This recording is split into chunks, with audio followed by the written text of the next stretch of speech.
All right, my friends, and welcome to the best hour of your week. Yes, it is time for another episode here, the Red Delta Project podcast and live feed Q&A, where we help you be fit and live free by taking a fundamental approach to diet and exercise. I'm Matt Schifferly, and this week's episode is sponsored by the litany of books over on the Red Delta Project Library, Amazon, and the RDP merch store, where you can also get handy t-shirts like the one I'm wearing now to help promote grind style calisthenics. All those links are down below, and I'm going to be referencing a lot of books in today's episode because today is all about breaking past your current limitations that are holding you back.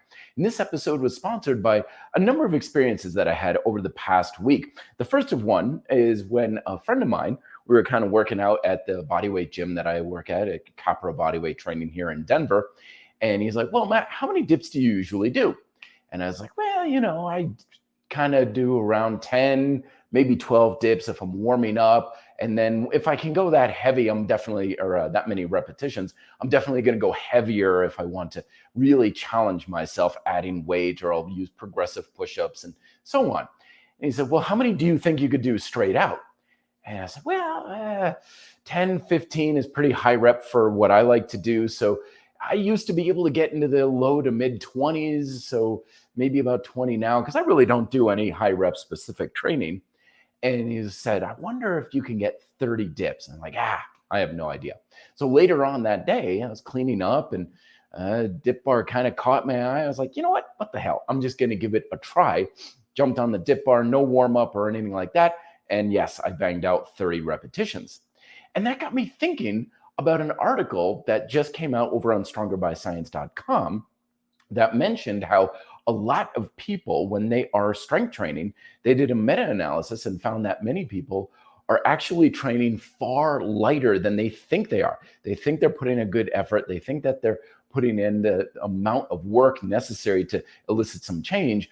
But the research that they compiled and analyzed suggested otherwise, that you're not really pushing nearly as hard as you think you are. And this kind of goes along with a lot of the anecdotal evidence that I've also experienced over 20 years as a coach here in the fitness industry, that when it comes to people pushing themselves, they're not pushing nearly as hard as they think. And there could be a number of reasons, as we'll be exploring in today's episode. But the bottom line is that a lot of times when we're trying to achieve something better, we're not really asking as much of ourselves as we could. So in my case, where I was doing dips and I'd get like a good pump and a burn at 12, 15 repetitions, thinking, yeah, I'm saving a few in the tank by stopping there, I was actually not even getting to like 50% of my total potential repetitions. And I got 30, and I could probably easily get more if I really wanted to. So it's a question that we have to ask ourselves of how do we break past the limitations, many of which are self-imposed, that are currently holding you back. Because if we're going off of how much effort we're putting in, how much work we feel like we're doing ourselves justice with, chances are very good that may not be even close to the level of effort we need to put in. Now, I'll also share this with the evidence and the experience that I have as a bike racer. When I started out bike racing, I thought I knew what it meant to ride really hard and fast, to put in a good ride and come home sweaty and my legs are tired and everything, thinking to myself, yeah, I really put in a good effort. I really pushed it today. But then I joined the UVM cycling team, the collegiate cycling team. And what ended up happening was my perceptions radically changed and shifted. Excuse me, I got a cat hair on my face, driving me crazy. Pardon me, I gotta sneeze. It's the worst. But nonetheless, when I started racing in college, what I thought was a hard amount of effort wasn't even close to where I was actually pushing myself in a competitive setting. I thought what I perceived was a long ride was quickly becoming just a warm-up. And what I thought it meant to really reach my upper levels of effort in intensity suddenly was like, yeah, that wasn't nearly as intense an effort as I could. And it took a level of competition for me to explore that in myself. And that really changed a lot of things about what I knew I could do. And it was also something that also faded over time. Like in the summer, when I was doing a lot of competitive racing, I found that carried over into my strength workouts, where I could push myself a lot harder in the gym. because I would push myself to a very high level when I was racing. And then a couple of days later, I'd be in the gym, get to the point where I figured, well, okay, that's a good amount of effort. But then I would feel like, yeah, that feels like a good amount. But remember, you pushed much harder in the race a few days ago. So keep going. But now that I'm no longer a competitive racer, I'm not pushing myself to that level quite as much. So the other day when I was doing those dips and I was getting to rep, 23, 24, 25, I was far exceeded the amount of effort I usually feel like I put in with my strength training. And I kept going because I was trying to hit that number of 30 repetitions. And by the time I did hit 30, I came off the dip bar thinking to myself, man, I haven't pushed myself that hard in actually quite a while. And so that again reinforced the idea that when I'm pushing myself, I'm not really pushing as hard as I think. And the last little point I'll make before I start talking to folks and getting some questions is that when I found myself really exceeding my limits, really going to new levels, be it in the gym or racing and stuff, that usually meant pushing myself to a level where emotionally I was kind of fighting it a little bit. Like I'd get to the start line on my bike and I wouldn't think to myself, this is going to be a fun race. This is going to be a good challenge. This is going to really push me. It was, I really don't want to do this. I'm legitimately nervous and kind of intimidated by the hell that I'm about to put myself through. And of course, there's a bigger part of me that wanted to be there and did want to do it. Of course, that's because I was doing it. If that part was really a bigger part, then I wouldn't be doing it. That's how motivation works. But when we're pushing ourselves past our limits like that, I think, as my mentor, Zach Evanish, was always saying, you have to become comfortable with being uncomfortable, with pushing yourself to that level. And there can be a lot of emotional and mental pushback when we are pushing ourselves to that level. And when I'm training clients in particular, a lot of times, especially people who are coming to me saying, oh, I've been training for years. I don't feel like I'm getting what I want. I don't feel like, or I feel like I'm in a plateau. And I'll say, okay, let's explore this exercise, or let's explore doing it this way or with this weight and stuff. They'll often give me a lot of pushback, like, oh, there's no way I could do, 15 dips. Oh, there's no way I could run 5 whole miles. Oh, that's over 100 pounds on the barbell. There's no way I could lift that sort of thing up. And of course, inevitably, I was like, well, let's give it a try, because I'm not asking them to bite off a ton more than they can chew. It's just a little bit more than before. Someone does 10 push-ups and they stop and they're like, yeah, that was my limit. There was no way I could push more beyond that. I'm like, yeah, I'm not buying that. Like, your face isn't grimacing. You're not out of breath. Your repetitions weren't slowing down. Your range of motion was fine. I guarantee you could push beyond. Oh, there's no way. There's no way. It's like, fine, I want you to do 30 reps. And they'd be like, what? 30? There's no way. And I'm like, well, prove me wrong then. And so they would do the repetitions and they wouldn't get 30, but they would end up getting like 17 or 18 repetitions. And they're like, see, I couldn't do 30 reps. And I'm like, yeah, but you got 18. Would you have believed it if I asked you to do nearly 20? So it's all about perception in so many ways, that these limitations that are often holding us back are usually self-imposed. The biggest limitation or overlord that we have in our lives is more often ourselves. And we're going to be exploring today strategies to assess and become aware of these limitations and how to exceed them. Because I guarantee you that you have far more potential than you currently realize. I guarantee you that you can do far more than what you are currently doing, whether it's running further, faster, building more muscle, making more money, anything in life, right? We want to recognize we have more potential. But as long as we keep these stories in our heads that say this is all you can do and this is all you can achieve, then you're never going to even come close to your true potential. So let's explore some of the ways we can do this. Let's get to some of these questions here. I'd love to hear your thoughts, everybody. Audience, Alid Insane saying, when it comes to cardio activities, it's insane how much a person can mentally push himself. My favorite aspect of running. Yeah, running is a lot of times people will tell me they like running for the mental conditioning aspect of it, about how it feels to push beyond the point where they feel they can't do it, because that's what a lot of endurance stuff will do. And this goes the same thing with strength training, like with my 30 dips. the old joke is that anything over 5 reps is just cardio. It's not real strength training.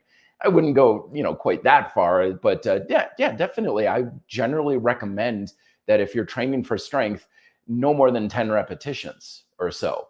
Now, of course, you kind of get stronger if you keep going, absolutely, to some degree. But when we're talking about classic strength, real actual strength, which is the degree of contractile force in your muscle, you're not going to build more of that by doing more repetitions, because you're still creating the same amount of stress in the muscle, or the amount of tension in the muscle at 100 reps as you were doing with 1 rep. So if you could do, for example, 100 pull-ups, do 1 pull-up, now do 100 pull-ups. Each one of those requires the same amount of strength. So 100 doesn't make you any stronger from the classic standpoint. But when you're going after that endurance aspect, you're being able to apply that level of strength to the point where you're much more uncomfortable doing so. And that's a kind of, you could certainly argue, is a different kind of strength. That's not muscular strength, but it's in mental strength. It's emotional strength. It's, again, being comfortable with being uncomfortable. And right now, I think a lot of coaches out there are recognizing, and you'll hear this in a lot of social media posts and stuff, about how many people are becoming softer mentally and emotionally, because as soon as things become more challenging, they're immediately out. Like, oh, there's no way I could have done more, because we just don't know what it's like to push ourselves to that higher level. And unfortunately, there's just no way you can understand that without going there. You can't know what it's like to run a marathon and to push yourself, even though you desperately want to give up at mile 15, and you keep going all the way to the finish line. There's no way you can know what that's like. There's no way that you can experience that and know you are capable of doing that without doing it. This is one of those things that you can't learn from books or videos or any other, information. You can only gain it through experience. And so that's why it's such a big component of breaking past limitations, is experiencing the act of going past those limitations. You can't talk it to yourself. You can't, try and learn it from any sort of meditation or anything like that. You have to go out and actually do it. Dan Vinson of wildgym.com always talks about going on a misogi. A misogi is some sort of a challenge, some sort of an endeavor that you take upon yourself. And the point of taking on the endeavor is not to do it. It's not to run the marathon or to do the activity. It's to physically and mentally and emotionally transform yourself. Because the definition of the misogi is that it's an activity that you're a different person by the time you complete it. The person you were at the beginning of it is different than the person you were at the end of it. And one of the biggest lessons to take home from today's episode is that breaking past these limitations can be very scary, because technically you're not going to survive the trip.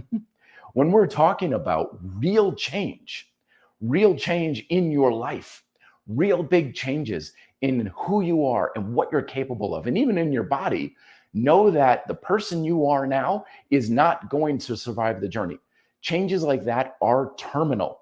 You will be a different person by the end of it. And one of the things that we tell ourselves in our mind, these stories we have on loops that keep us held back and locked for so long, is when people say, oh, I'd love to get in shape, or I'd love to level things up or whatever, but I am not that kind of person. I've never been this kind, or this is the way I am. This is the type of person I am, or sort of thing. I know where they're coming from, because I used to say the exact same things.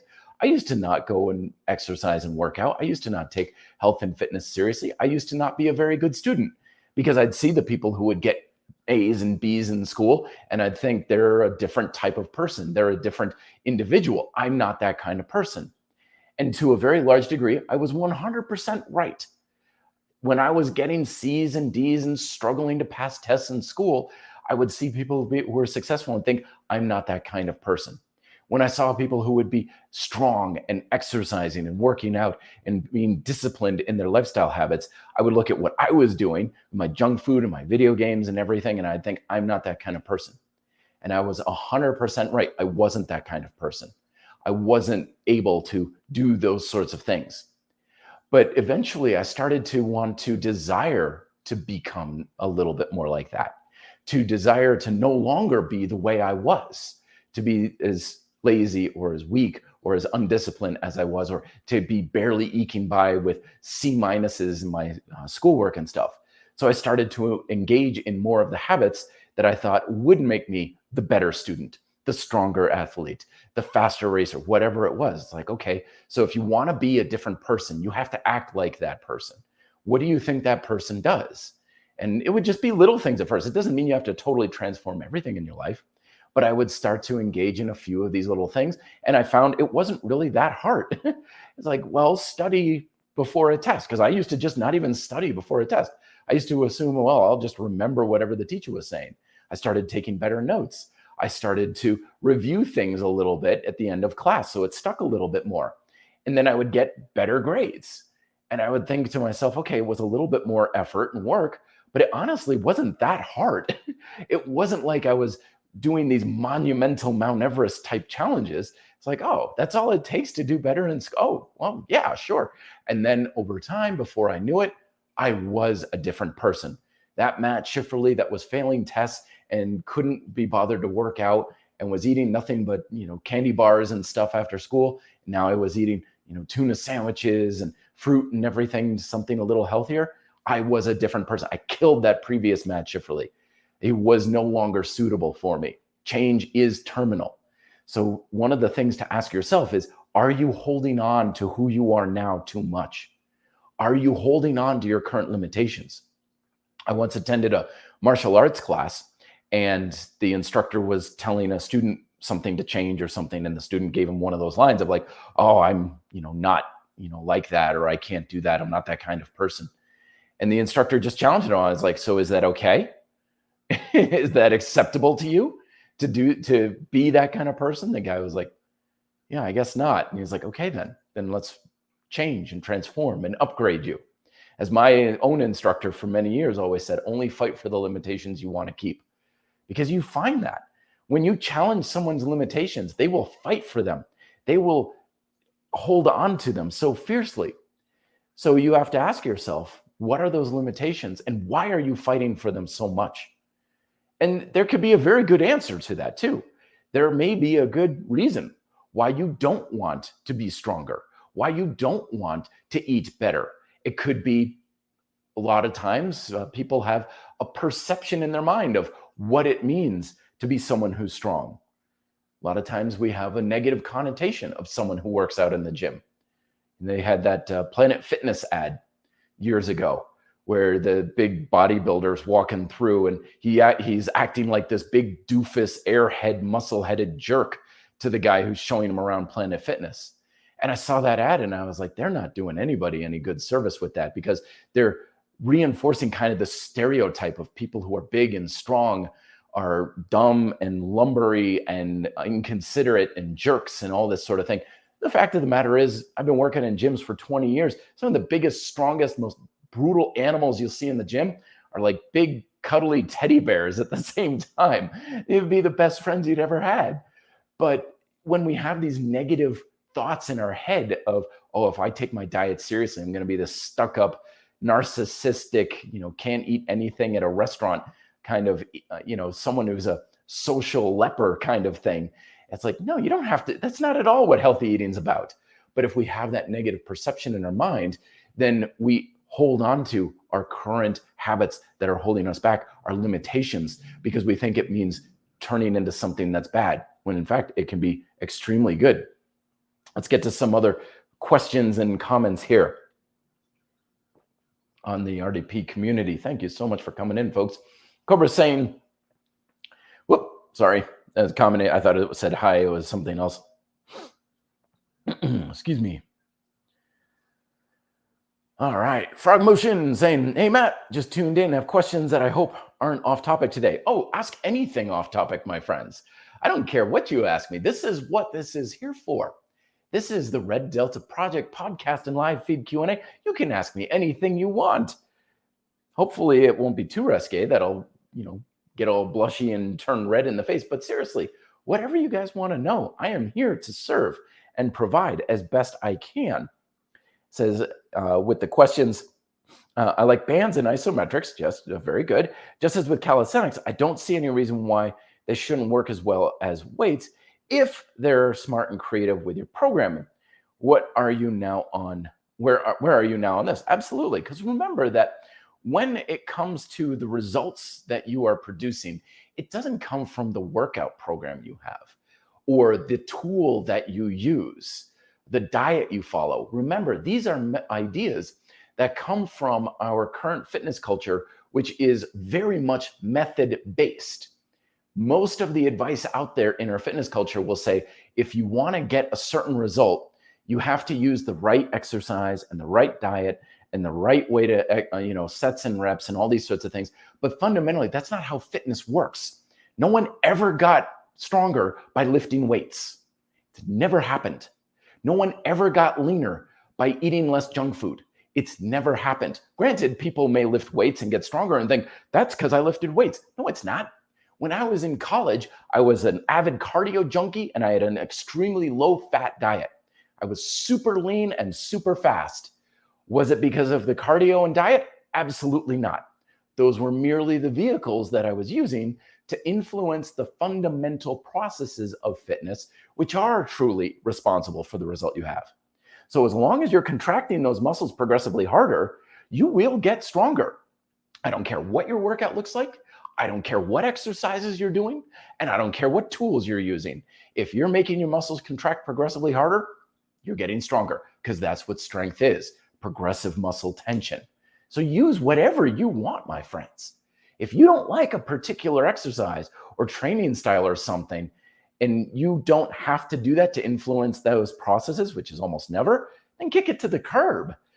I hate yogurt. I can't stand it, but it's so high in protein. You can get protein a million different ways. There's no good reason to eat food you don't like. Same with exercise. If you like isometrics and bands, awesome, great. But if someday you wake up and you're like, I can't stand doing isometrics anymore, then don't do it.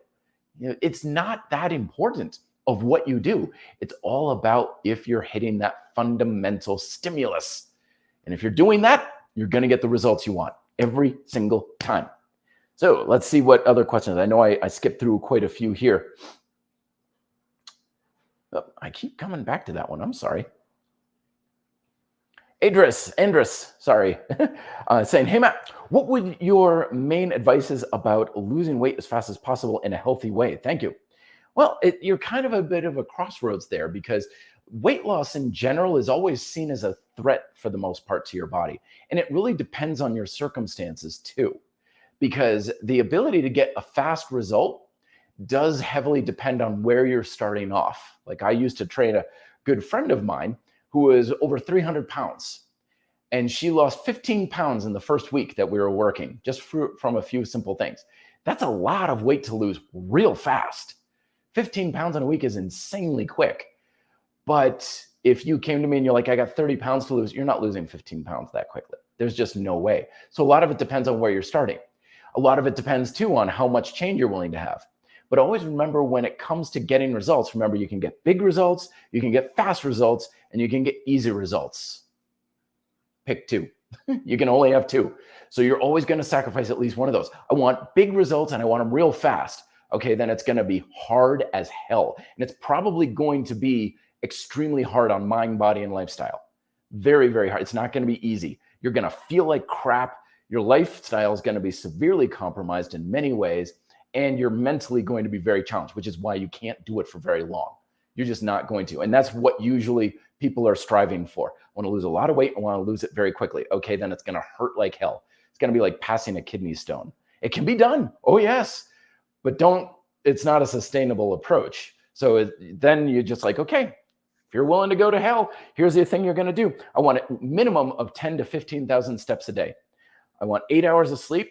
I don't want you to drink anything with calories at all. I don't care if it's coffee with a sugar packet. No calories at all. I want you to find roughly what your base metabolic rate is on the internet. It's all a guessing game. So just find a number of calculators and take the average of all of them. And it's probably going to be somewhere in the mid to upper teens, 1700, 1800 for most people. And some people are like, oh, my base metabolic rate is 2,800 calories. I'm like, no way in hell. At 5'9", there's no way. Maybe if you're Shaquille O'Neal or something, but no, because it's largely based on how big you are as an individual. So do that and eat roughly to that level every single day. And nothing processed at all. Everything completely natural as far as food sources go. And basically take every opportunity you can to be active every single day. When I did years ago, I was in a Biggest Loser coach back when that was really popular, right? And there was a local gym and they reached out to me and like, would you be a coach for this? Totally volunteer effort. I did it purely for the experience.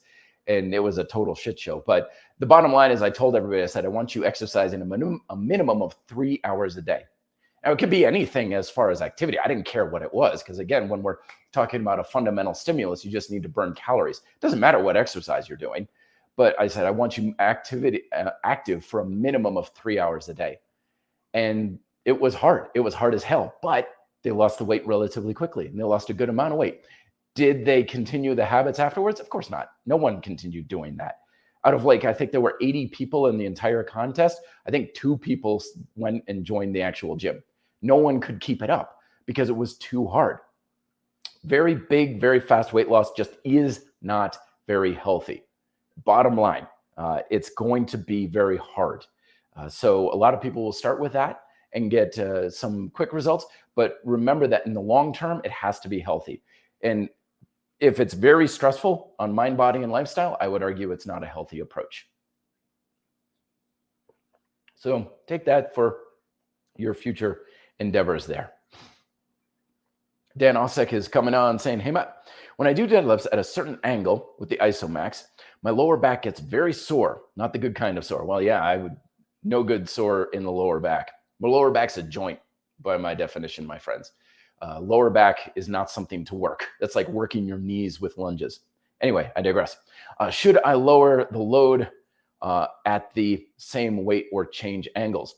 Well, you could change angles to figure out what's going on. But remember, when we have pain in a joint or achy or soreness in a joint, it means a muscle isn't doing its job somewhere. So when we're doing deadlifts, we want to primarily feel it in our lats, our arms, for sure, because you're holding onto the bar, your erectors along your spine, your glutes and your hamstrings. Those are kind of the main prime movers that you want. And a lot of times for folks, especially with the isometrics, it's the lats that are not getting nailed. You may not be sitting back enough with your hips, so you may need to bend those knees just a little bit more. You want to feel like you're kind of pushing your hamstrings back a little bit. And more importantly, just go with a lighter load. The thing with isometrics that, especially when people are kind of new to it, is they just go way too heavy because they can. It's really easy to put a ton of intensity into an exercise with isometrics. And that's one of the reasons why people like it, is because you're going to push yourself a hell of a lot harder with isometrics than you ever would with free weights, on a regular basis at least. But again, because most people don't have any real experience of pushing to that level of intensity, they can easily overdo it. And they're overloading their technique. They're overloading their stability. They're overloading their tension control. And it sounds like that's what's going on here. So decrease the load, focus on feeling it and contracting your lats, your erectors, your glutes, and your hamstrings, especially, and use whatever load that is. Because isometrics can also be extremely telling for where your actual strengths and abilities lie. When I got the first ISO chain for the first week, a friend of mine was like, oh, what's this? And he's a guy who's always had a lot of injuries and aches and pains throughout his body and imbalances. And I was telling him about it, and he's like, oh, so it's a curl like this. I'm like, yeah, so grab it and curl on up and let's see what happens. And the second he did the curl, he did this. You know, he was holding it like this. He's like this, am I curling it right? And it's like, holy smokes, because all of his imbalances got grossly blown up, very, very amplified ways of how he was using his body, which is a great thing. But in order for him to actually use the bar with a good posture and technique, we had to have like 10 pounds on it or something. We had to use almost nothing because that's all he could do for holding it with good technique. Now, if he did it as hard as he could, he'd get all like wonky and his technique would go to hell. So again, that with the deadlift, that may be happening, not to that degree, of course, but you may be just overloading your technique a bit. So bring down the load. And yes, play around with the angle, because you may very well find that, oh, I feel it so much more in my glutes at this angle, or I can use my lats better at this other angle. And that can be a good way to kind of build up that tension control that can then go into the standard deadlift practice that you have. Hey, Gatsu, it's good to see you. Hey, Matt, 2 days ago, I did one arm hanging L-sits. Wonderful. Day after that, and still my left shoulder is, messed up. I thought it said flexed. It fucked. With supination and any movement, when even slightly supinated, it's painful and restricted. So yeah, you overloaded that for sure. That's something that probably got a little bit strained. So it's going to be a bit, apply heat, my friend. Get whatever range of motion and movement that you can. Try to bring it back a little bit as far as depression and stuff. Try and be very gentle with it, but you definitely strain something in there. If it persists beyond a few weeks, get it checked out. There may be some tissue damage there, perhaps, because the thing with the L-sit with one arm is your legs are in front of you. So you've got all kinds of leverage that's not very well, that's not very stable. And you've got a lot of muscles and tissues in the shoulder that's trying to make the stability happen. I know it's very much a core exercise, but it's really actually a shoulder exercise. And so you overloaded it for sure. So heat it, let it heal up, very gentle, be patient with it. Sorry to hear about the injury. That's always rough. Oh, I got that covered as well, Dan. I'm just going through. Super Prime 117 saying, Matt, what's your approach to sport specific and sport agility training? Well, remember that when it comes to sport specific of training of any kind, agility, strength, stability, and all that, it comes from practicing the actual sport. When the functional movement craze came about in the late 90s, early 2000s, everything was about, okay, strength training is very valuable for athletes. So how do we do it to transfer best over to the sport? And so you found things like baseballs that would attach to cable machines, and people would try and use very sport-specific things like a weighted bat and everything to try and make the sport strength training and stuff like that. But the bottom line is the actual characteristics you're going to have from the sport come from practicing the actual sport. That's the whole point of practice. If you go to basketball practice, you're shooting free throws and going back and forth on the court, line drills, things like that. So when it comes to the sport specific training, it's the sport itself. That's the point of drills. When it comes to strength training, you're probably better off just kind of keeping things really basic. Push-ups, pull-ups, rows, deadlifts, jumping, pushing sleds, these things. If you have a general approach to strength training, that's going to be good. I know I've got 2 books, one on bodyweight training for martial arts and bodyweight training for cycling. But a lot of that, believe it or not, is much more about just programming it so it doesn't get in the way of your sport training, to make sure that you're covering your bases. Because when it comes to like, how do I do push-ups if I want to be a martial artist? Well, pretty much the same way you do push-ups for everything else.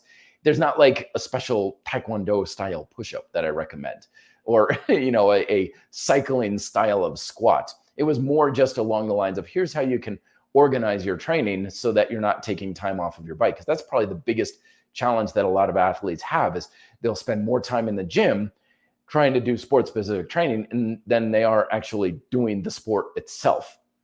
That stuff gets a lot of press. It gets a lot of attention because it seems fancy and exciting. But seriously, if you came to me and said, I want to be a really good basketball player, I'd be like, go and shoot your free throws and practice your dribbling, run scrimmages, spend 90% of your time doing that, 10% of your time actually like lifting weights. Because the strength training really doesn't do a whole lot for you as an athlete. It's just giving you that 10% to level up your ability to practice harder. That's basically what it's doing for you. So when, let's see if we can't get a little bit more on topic here, but HGJ is saying, I have a hard time motivating myself to do exercises besides dips, pull-ups, pistol squats. Eventually, I need to cut a workout short. So these are still I do constantly. Am I limiting my development? Well, we're always limited, my friend. No matter what you do, you're always going to have severe limitations in your training because you can only do so much. But the key is to know where you're limited and whether or not it matters to you. Like, you're going to be able to be proficient in a very narrow range of the potential for your human body. There's a billion things out there I totally suck at. Don't ask me to go run a triathlon. I suck as a swimmer. I suck as a runner. And honestly, when it comes to cycling, I'm a much better mountain biker than am I a road biker. And even then, I'm a much better road biker than I am a triathlete and time trialist. So I would be a horrible triathlete.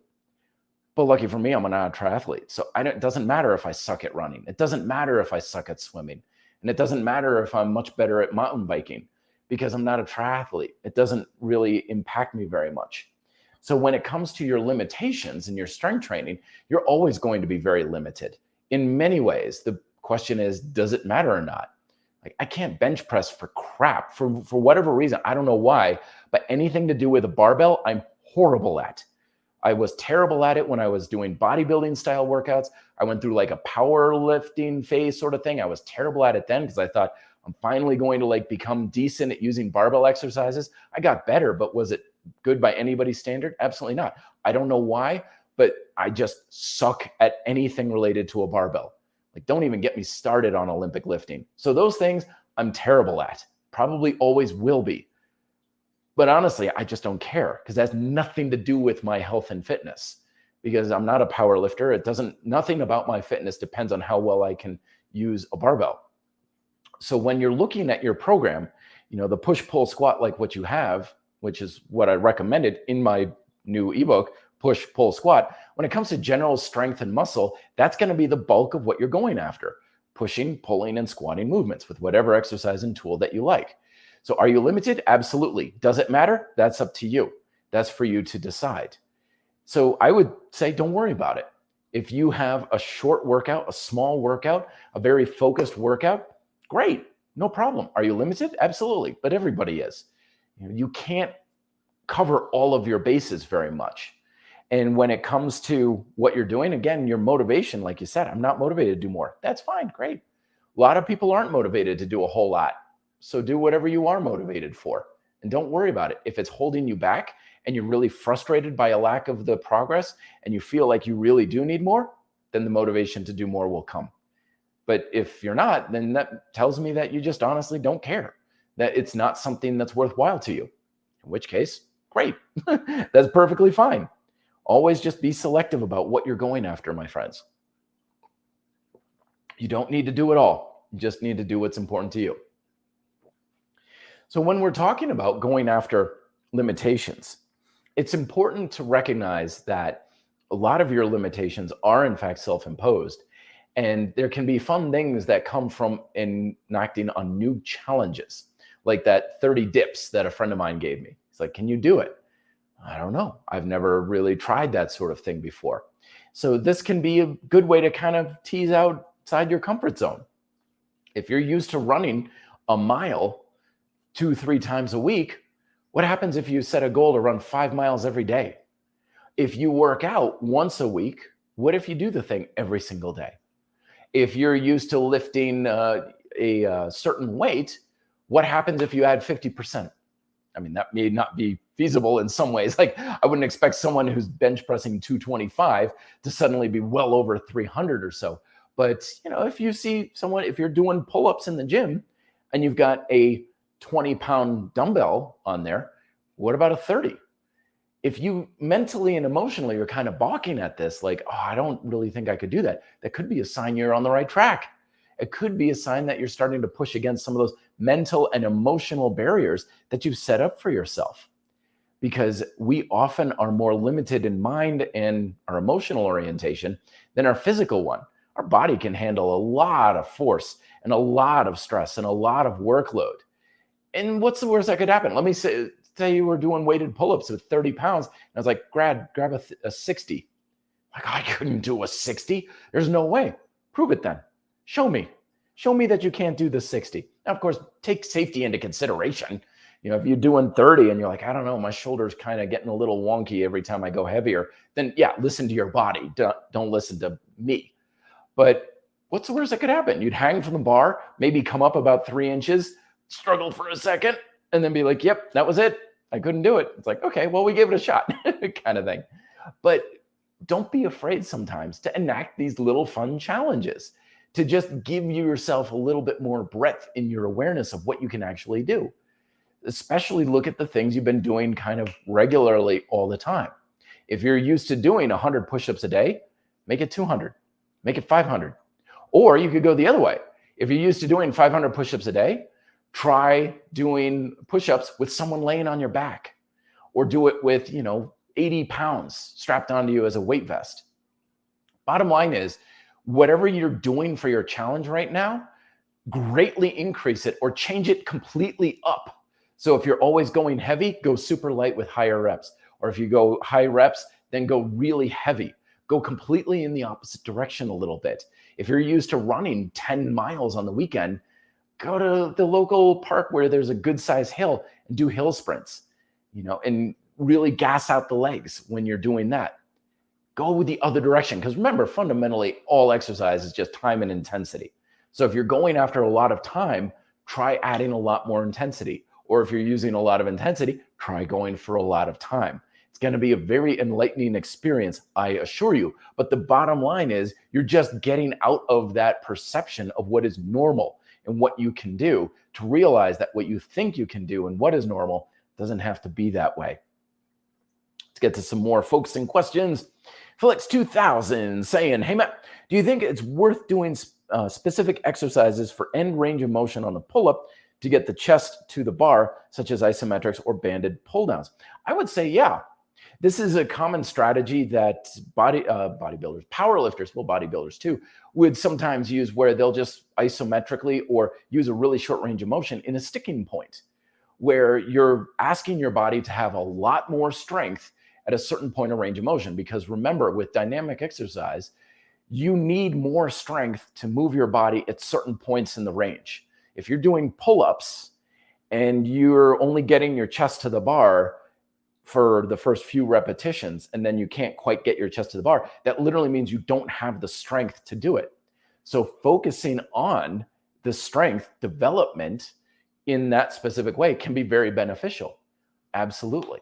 I think it's a good idea, especially if it's something you just can't seem to overcome, that you're kind of struggling with. And that way, when you are using it in a good way, then you can really excel that sort of thing. Yep, Katsu is coming on again. I keep coming back to old questions. Sorry about the redundancy there, folks. I can't even pronounce that. IZIPSO. Everybody's got such cool screen names here. Saying, yo, Matt, I just started calisthenics. Welcome to the club. I feel my elbows and forearms way too much during pull-ups, despite doing the cues, shoulder back, shoulder extension, and so on. Oh, this is such a good one. I need to cover this in a separate video. So this happens frequently when people are doing a new type of exercise, or they use a new piece of equipment, for example, like if you're used to doing pull-ups on rings and then you use like the NOSC suspension straps with the rotating handle, and people will say, oh my gosh, now I feel it in my grip. Now I really feel it in my abs when I'm doing push-ups, like on the straps or something. They change something and think, okay, now I feel like I've got this part of me that's like a weak link. What do I do to overcome this so it doesn't hold me back? And the best answer to that is exactly what you're doing that's causing you to be aware of it. Because when you're doing this, your weak links are really getting amplified. Same thing with my friend who was all kind of wonky when he did the isometric curl. It's amplifying your weaknesses. It's not causing them, it's just exposing them. And remember, one of the fundamental principles in exercise science is you gain that which you challenge. So if that exercise is challenging your forearm and your grip, it will strengthen your forearm and your grip.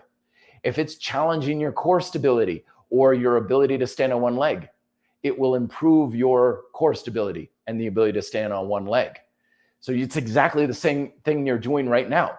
You don't need to necessarily add extra exercises or change things up in order to overcome this type of limitation, because the training that's going to help you overcome it is exactly the thing that's exposing it right now. So stay the course. You're doing great. Joseph Bell is saying, hello, Matt. I'm running into what you were talking about when workouts, sorry, I'm reading every other word there. Into what you are talking about when workout. Do you not think I pushed hard enough in my workout? I'll stop after a number of reps because it's getting hard. Should I do more sets? Good question. So we're talking about running into these perceived limitations. And it all depends on what kind of stimulus you're trying to create. Now, for me personally, I'll do like the 10 to 15 dips and stop, even though I know I can do more, because I don't give a damn about my muscular endurance to a large degree. I'm not interested in doing an exercise for a long period of time just because that's not what I'm training for. I want to build strength. I'm trying to get stronger. I'm not going to do that with 100 push-ups. I'm going to build a great endurance with that. But the fact of the matter is, I'm only interested in the stuff that's going to create a lot of muscle tension, which is why I love isometrics, which is why I love weighted calisthenics, progressive calisthenics, and so on, because I want things to be hard. So if you are pushing the amount of time that you're doing things for, which is what it kind of sounds like, stop after a number of reps, that could be fine. What are you pushing for? If you're going primarily for endurance, then yeah, you got to push those reps. And in that case, it may be something you can selectively do. Because remember, when you're going after some of these upper levels of your potential, this isn't something you're going to be able to do all the time. When people say, oh, I push myself to the max every single day with these push-ups. No, you're not. I guarantee you're not. You can't go all out all the time. It's something that you can selectively do. You need to have good sleep, your diet and everything is kind of on point. One of the biggest myths, particularly in the martial arts, that I run across is when people say, oh, they're a umpteen level black belt. They must be really good. They must be a great fighter and everything like that. It's like, yeah, they're proficient, but we all have off days. Someone would come in home from a tournament. It's like, I can't believe I beat this, umpteen level black belt and stuff. I had such a great day. It's like, who knows? They could be sore from their workout. They could be tired. They could be distracted for 100 things. We are never at a static level of ability, my friends. So when it comes to pushing beyond your limits, it's only something you're going to do here and there, particularly on your good days. Like right now, I am beat. I am tired. I am exhausted. I've had the past several days have totally kicked my ass. I went out to a show at Red Rocks Wednesday night. It was pouring rain and cold. So I was up late in the cold and the rain and soaked to the bone when I got home. Then I went out the next night to a friend who has a social club, and I only got 1 hour of sleep that night. And so I've just been kicking my own ass. So if I went down to the gym right now and I was like, I'm going to have a great workout. No, you're not. You're going to have a satisfying workout, but you're not going to push any sort of limit in this condition, Matt. There's just no way. So it's something that we have to selectively do. We have to take it into account because you're never the same person twice. Some days you're going to be on point. Some days you're just not going to have it.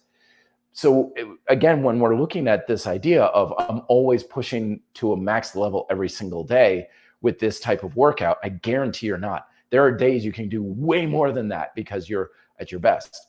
Any type of static performance you're doing all the time means that you're playing to your lowest common denominator. This is what I can do on my worst days.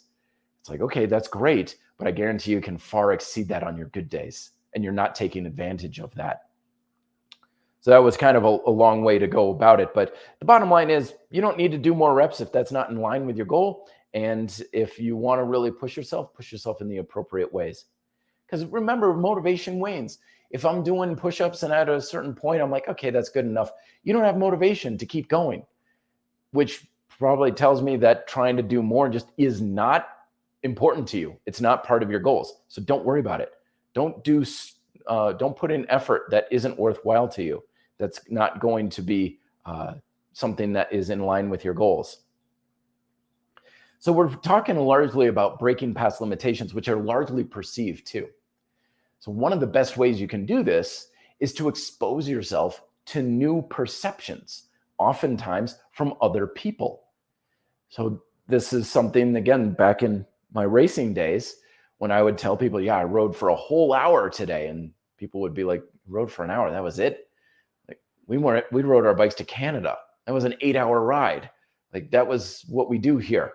I was exposed to that idea. I didn't even know that could exist. Like, or some people at other times in life, when people are like, oh man, I made $1,000 this week. Someone else in business could be like $1,000. Oh man, I'd shoot myself if I made 1,000. I made $20,000 this week. It's like, what? Whoa, how are you doing that? You get exposed to these ideas and these perceptions. And more importantly, you have to be open to them. You have to kind of be willing to accept them. I could have easily gone into the cycling club and be like, 8 hours, that's stupid. That's ridiculous. Oh, you're definitely going to overtrain with that. That's entirely, it can't be healthy. And then walk down and like, these guys don't know what they're talking about. If you get exposed to new ideas and perceptions and immediately reject them, you're closing yourself off from opportunities. But when you get around people who have a different way of looking at things, a different lifestyle, and it's far outside of what your comfort zone is, that can be a really good thing for you because it's essentially establishing a new norm. What's that old saying of you're the average of the 5 people you associate yourself with and all that sort of thing, right? It's true. People are a huge influence in our life. So when you're going through life and you want to become a certain level of success or go to certain places in your life, get around people who also have that. Because what they do is going to now become your new normal. For some people, it's normal to watch TV all the time and scroll through social media and eat nothing but junk food. If you hang out with those people, it's going to become more normal and accepted for you as well. You can put up your guard for it, but I guarantee you it's going to happen more than it would otherwise. But here I am in my new apartment here in Denver. I have this gym that I've set up. This is the new Dash from Wild Gym. It's not even available to the public just yet, but you can go to wildgym.com and check out the pre-orders and stuff. It's wonderful. It's fantastic. And people are like, why are you setting this thing up in your apartment? I've got a kick-ass gym literally right below me. Because for me, normal is you have to have a pull-up bar or a place to hang in your residence.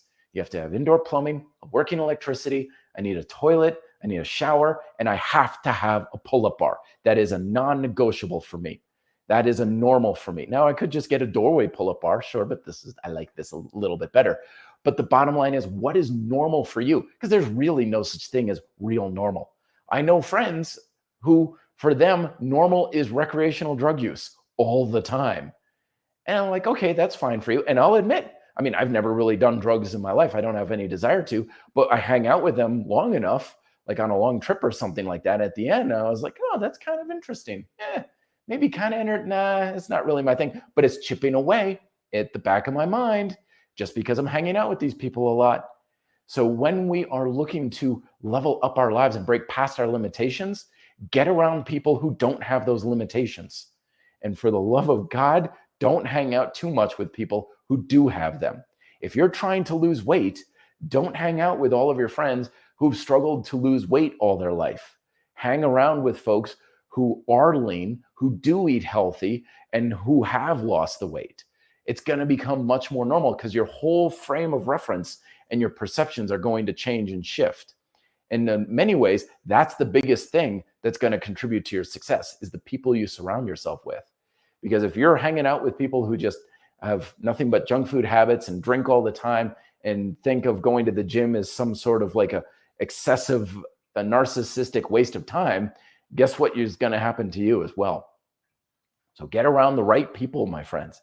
It's very important, which is why the RDP community here is so important. Help each other out. If someone is struggling, level each other up. Never be negative to other people. If someone does something that isn't in alignment with your ideas, then that's fine. It's perfectly okay. But I learned a long time ago, don't criticize. Just give them better ideas. If someone is doing something that you think is stupid, don't call them out on it. Say, okay, you're doing that, but you know what's really good? Doing this other thing. It could be even better. That's how we can help each other and level ourselves up. Len Doran is coming on. Saying, Matt, always great to watch another one of your lives. Thank you.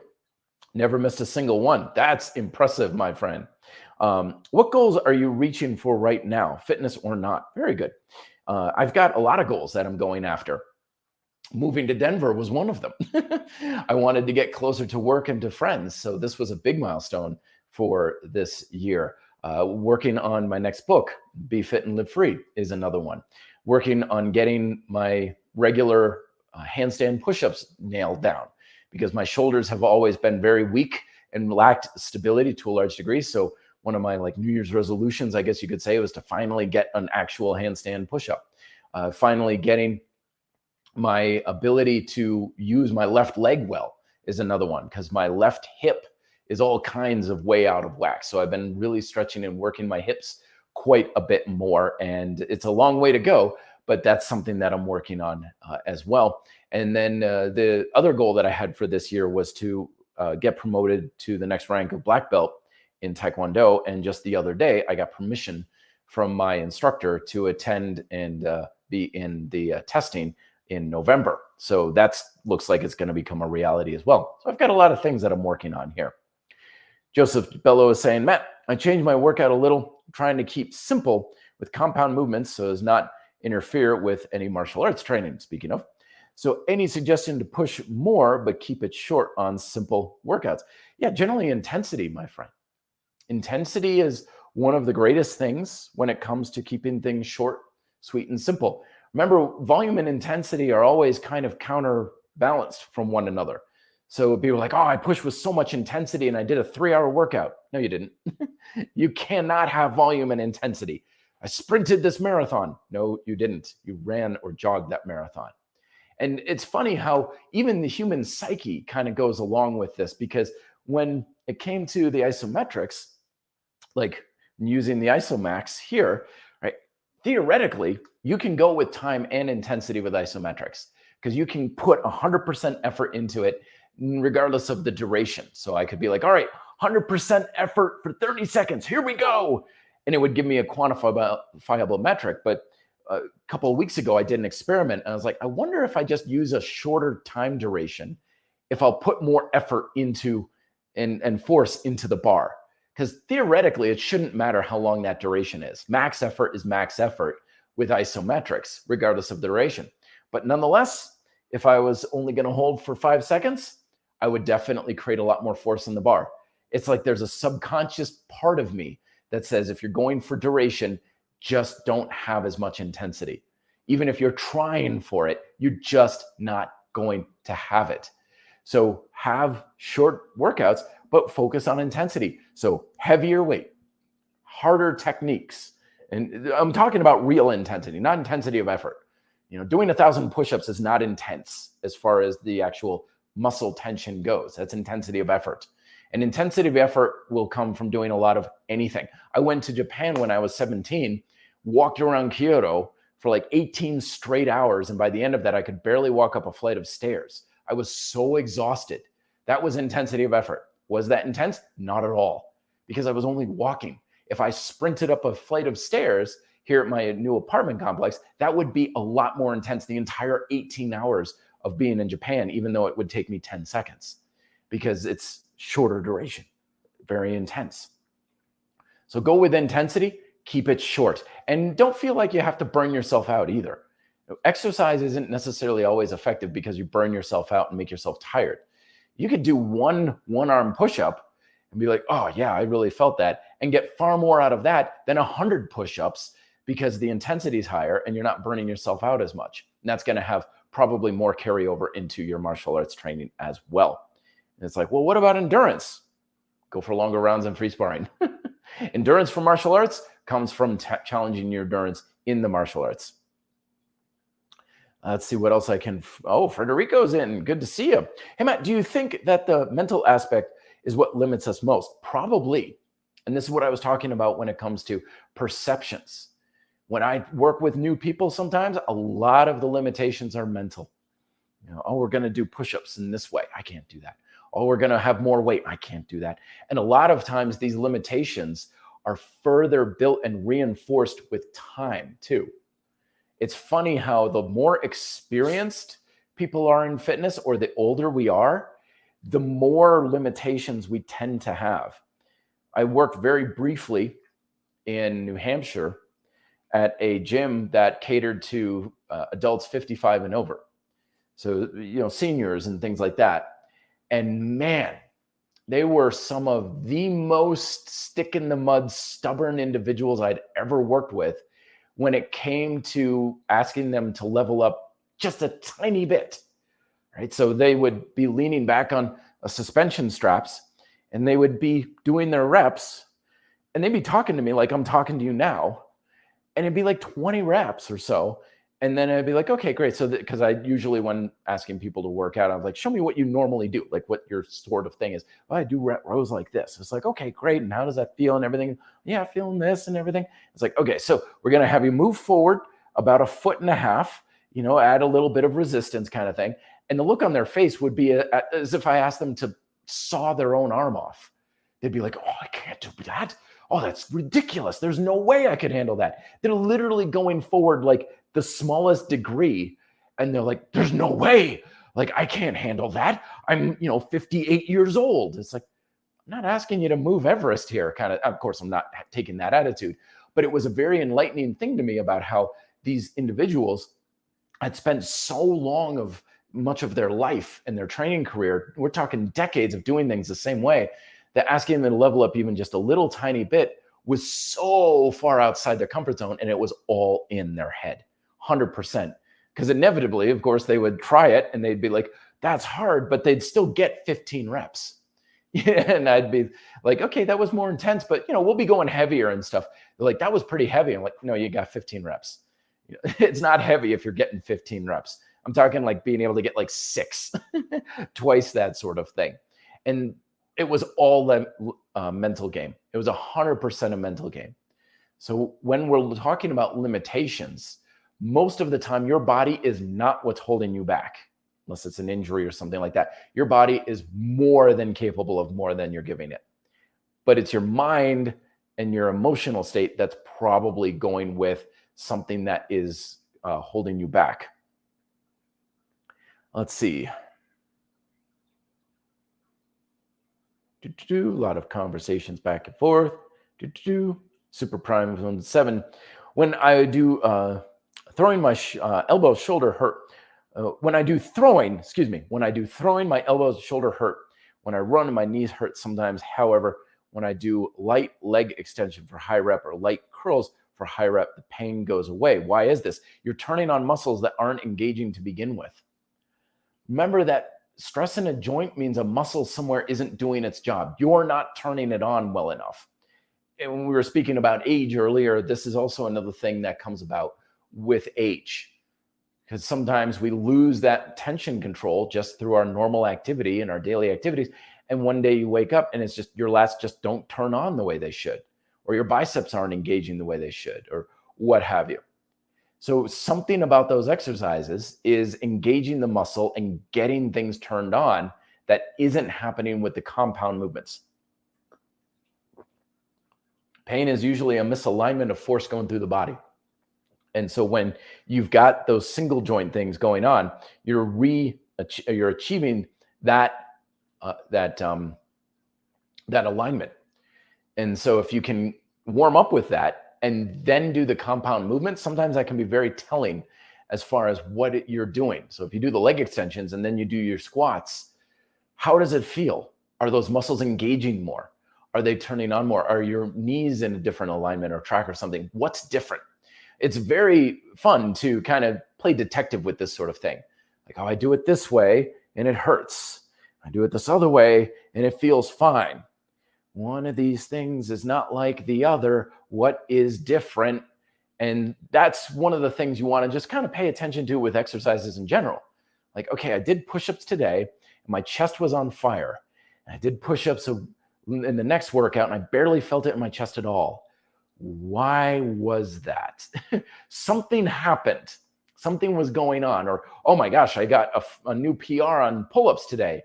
And then a week later, I could barely get half as many reps. Why was that? What was going on? Because if you can figure that out, you can get more of that addressed, and it's going to be something that's probably going to make a big difference in your fitness. All right, some quick questions here. Insane saying, I was doing dips with 8 kilograms for quite some time. So last week I decided to do them with 20 kilograms. Managed to do 7 reps. Hey, congrats. Good job. Sometimes you just need to force progression, I guess. Yeah, sometimes and that's what I was saying. Just bite off a little more than you can chew. A lot of times it's like, I don't think I could do that. That's why a lot of times when we get these progression standards in the fitness industry, like, okay, like in combat conditioning, do close push-ups and then you do 30 repetitions before doing like uneven push-ups and stuff. And I'll get emails from people saying, I feel like I kind of want to explore some of those upper level progressions. To which I always say, yeah, sure, go for it, whatever. Go give it a shot. We're never at one level all the time with any part of our training. We have upper levels that we can do maybe on our best days. Some upper levels we could do on good days. Other levels we have to regress to when we're not doing our best. We always want to be adaptable and adjust our training according to our circumstances. But yeah, sometimes it does come from, sure, throw an extra 10 kilograms on that dip belt, see what happens. What's the worst that could happen? Take safety into account, but most of the time you'd be like, oh my gosh, I was actually capable of doing that. That was something I could even do. It's surprising when you explore what you actually can do. James Woods, good to see you. If you use WorldFit Iso Trainer as your main tool for isometrics, will you get progressively stronger? You certainly can. It's just harder. With the IsoMax, we have that quantification that makes you level up. So it keeps you honest. With the isometrics without a quantification, you're kind of going based on feel, which isn't a terribly bad thing. You can certainly push yourself very hard as isometrics go. And that's one of the reasons I always recommend it is you're probably going to push yourself harder and have more intensity in your muscles with isometrics than you would with any dynamic exercise of any kind. So it's a good way to explore those upper levels of intensity. But that bar with the quantification can be really humbling because there's certainly been times where I'll set the load on that and I'll do an exercise and mentally and emotionally, I'm like, I am really pushing it here. I am really giving it everything I've got. But at the same time, I'm like, beep, you son of a bitch. Like, why aren't you beeping? And I'll actually stop and be like, do I have the settings right now? Yeah, I guess the bottom line is it's saying, you think you're pushing really hard, but you're really not. You're not really pushing to that degree. So that gives you real honest feedback that keeps you on point versus, oh, I'm sure I put in a good amount of effort. Like when I was a bike racer and rider before joining UVM cycling team, I'm sure I'm putting in a good effort. I'm sure I'm really pushing my limits. And then I had someone basically call me out and be like, no, you're not. You're not pushing as hard as you think you are. And just simply that point of awareness, that idea that you're not doing as much as you think you can do. You're not pushing as hard as you think you can. Just entertaining that idea alone can probably be enough to get a light in the door on saying, you can do more, go and explore. It's probably a good little tagline for the whole series here that you can take with you to the bank. You can do more, go and explore, play with it, be safe. Don't take foolish risks, of course. If you're running a mile every few weeks, don't just sign up for a marathon tomorrow and see if you can do it. But you can do more. Go and explore, my friends. I guarantee it. I guarantee it. Why? Because everybody's that way. It's a product of human nature. I'm not saying like, you're special and unique and I promise you could do. It's just the way humans are. We're always limited. We're always living below our potential in everything in life. And we're usually self-imposed limitations. You can do more. Go and explore. I like how that rolls off the tongue. A couple of last ones to finish off. Sniff Rat saying, hey, Matt, what are your recommendations for dip progressions? Not a whole lot. So usually I'll start people with just general push-ups, of course. Push-up progressions, so incline push-ups down to flat and then close push-ups. And then once they start playing around with shifting around push-up sort of thing, I'll start getting them on to dips. Maybe if they've got rings or something, I'll have them on ring push-ups so they're getting some of that shoulder stability. RTO push-ups are a good thing because essentially they're almost exactly the same thing as dips with the range of motion in the shoulders. And usually I'll have them start off with some assisted dips. If they have dip bars, I'll start them on dip bars. If they have rings or straps, then I'll have that. But the feet are on the floor or on a box or something, just to get the idea. Because it's really hard to get good technique with full body weight right off the bat. And then once they get about 10, 15 repetitions or so of that, I'll have them pick up their legs and start getting what they can for dips. From there, we're progressing mostly just range of motion, where people are not quite coming all the way up to a straight where the shoulders over the hands. So getting to the top and getting really nice and deep with the shoulders back, making sure they're not hunching up. And that's pretty much how we progress the dips. There's some more advanced techniques, but generally after that, I'll go with weighted progressions from there and making sure that you can get something that is reasonable for you. But always remember, the weight is there to challenge your technique. It's not a game of can I lift it? It's how good is your technique when you're lifting it. Want to mention this one here, Frog Motion Hotchkiss saying drugs are overrated. Now, I wouldn't know because I don't have a lot of experience with it, but boy, I certainly, because alcohol technically is a drug, and I second that. When first time I got drunk, I was like, how do people get addicted to this? Like, this is, yeah, I guess it's fun, but I'll take a powder day up at Winter Park or a good workout over this any day. Like, this is what you people are using to get your kicks? Yeah, it's good, but I've had better.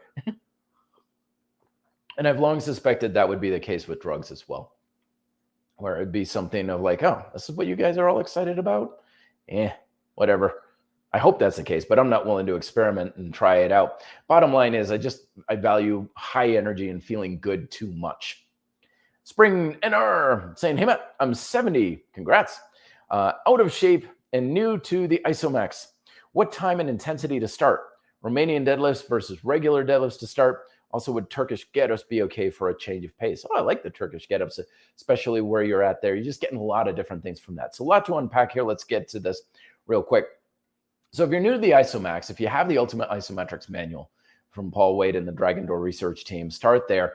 Go with basic exercises like the Promethean workout program, which is squat, curls, and overhead press. Keep it simple. Just take a couple of basic exercises. You don't need 15 exercises in a workout program.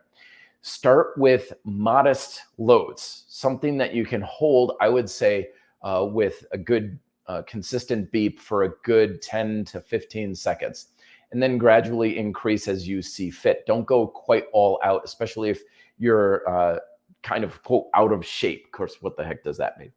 So start off gentle. Remember, isometrics is very easy to access a high level of intensity, but you certainly don't need that high level of intensity for the first several weeks or even several months when you're starting. You just need to create a progressive stimulus. And if you haven't been using it very much, anything you do will work. Literally, you're exposing yourself to a stimulus doing anything. So don't feel like I've got to get it just right or I've got to do it properly or anything. Literally play around with it. Have fun with it and start to level up as you get more comfortable with the device and with the exercises that you're doing. I like Romanian deadlifts just because they're harder on a technical side of things. But for you, you want to use whatever you feel the muscle is engaging with best. So if you do Romanian deadlifts and you're like, whoa, my hamstrings are lighting up, and then you do regular deadlifts and you're like, oh, it's all in the lower back, it's pretty uncomfortable. Well, there's your answer. You want to feel strong. You want to feel like you are reliably engaging the muscle with whatever exercises you're doing with that. And dynamic stuff like the Turkish get-up that gives you a lot of different ranges, I think that's very good.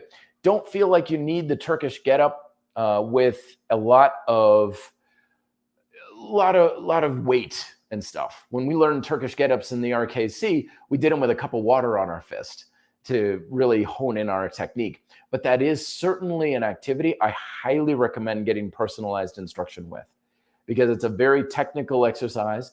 It's something that has a lot of nuance to it.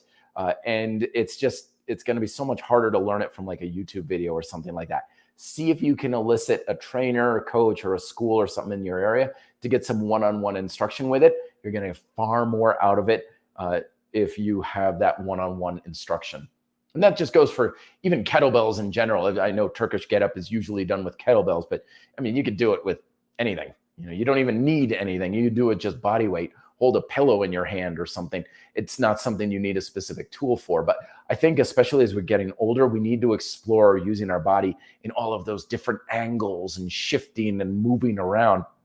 And I know a lot of people, they love the Turkish get-up. it's kind of a staple to their training. So it may be something that really helps you moving forward and getting something that is really enlightening for you.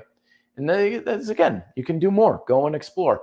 Be open to new ideas. And who knows, that could be a new thing to explore too. You go to a kettlebell gym or something and you learn the Turkish get up and you're like, yeah, but what about these cleans? These are kind of fun and exciting. And before you know it, you're knee deep into the kettlebell scene and you're getting a kettlebell tattoo on your thigh. And it's like, great, this is fantastic.